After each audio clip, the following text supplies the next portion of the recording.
Chapitre 3. L'auteur-du-Sion. Troisième partie. Le point de non-retour.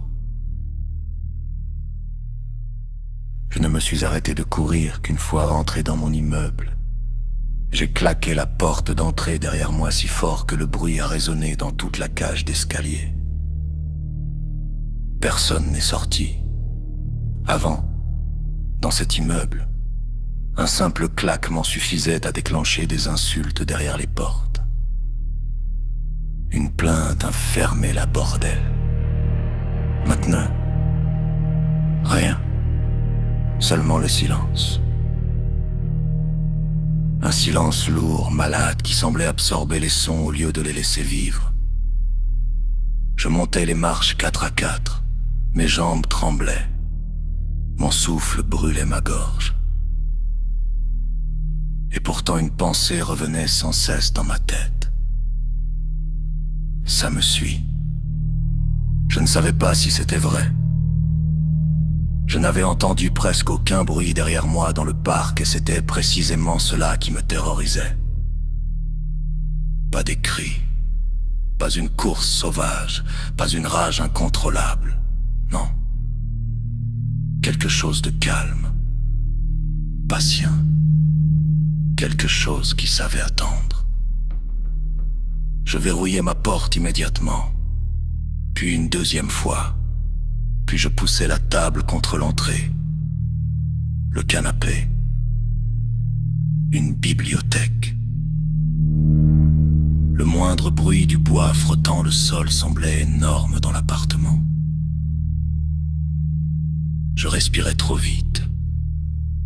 Mes mains tremblaient tellement que je faillis faire tomber la lampe torche. Dehors, la nuit tombait complètement. L'électricité ne revenait presque plus désormais. Seulement parfois quelques secondes. Comme un cœur mourant qui tente encore un dernier battement. Puis le noir reprenait tout. Je restais longtemps immobile dans mon salon, à écouter. Les immeubles craquaient doucement sous le froid. Les canalisations vides gargouillaient parfois dans les murs. Un chien aboya très loin, avant de s'arrêter brutalement. Puis plus rien.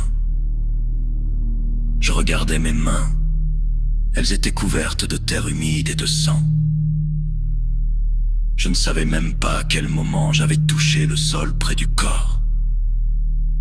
Je me précipitais dans la salle de bain. L'eau du robinet coulait à peine désormais. Un filet brunâtre, tiède, irrégulier.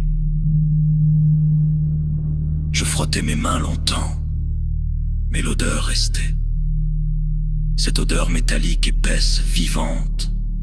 Je levai les yeux vers le miroir.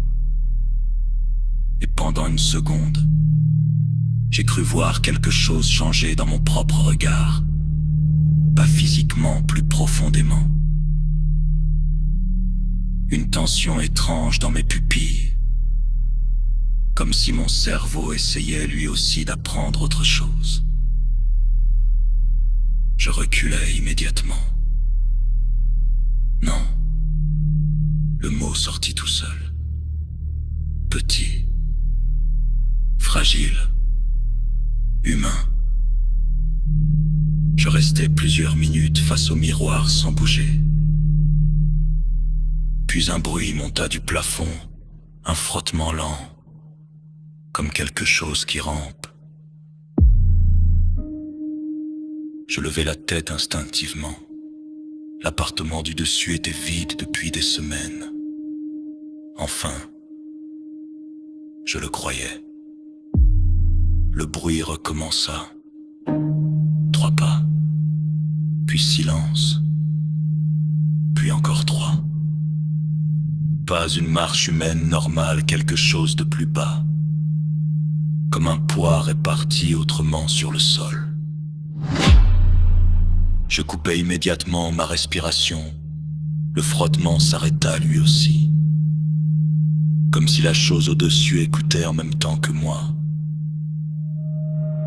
Mon cœur cognait si fort que j'avais l'impression qu'il allait révéler ma présence. Puis, un bruit très léger descendit du plafond. Un reniflement court, précis. Je sentis ma nuque se glacer entièrement.